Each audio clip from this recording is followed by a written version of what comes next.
mimi sina taswishi lolote kuwa kweli hiyo siku huyu msichana ambaye alikuwa bibi yako alikuwa ameumizwa na alipata majeraha ambaye daktari alisema yalikuwa assault.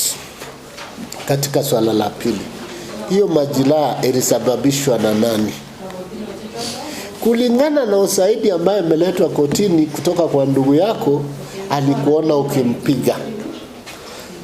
Bibi yako mwenyewe amesema hii sio mara yako ya kwanza ukimpiga. Ukimpata kwa barabara unampeleka kwa nyumba na unamchapa.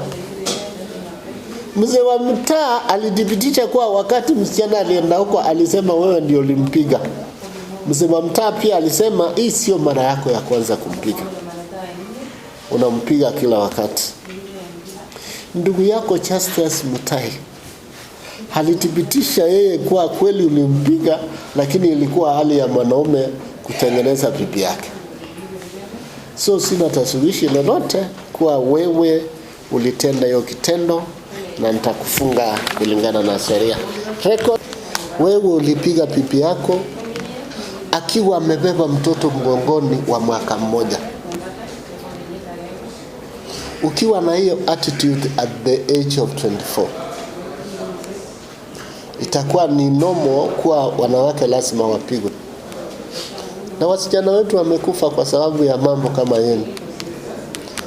So wewe nitakufunga ikuwe funzo kwako na watu wale wengine wako na tabia kama hiyo, na nakufunga miaka 4 bila fine. Uko na haki ya kukata rufaa siku 14.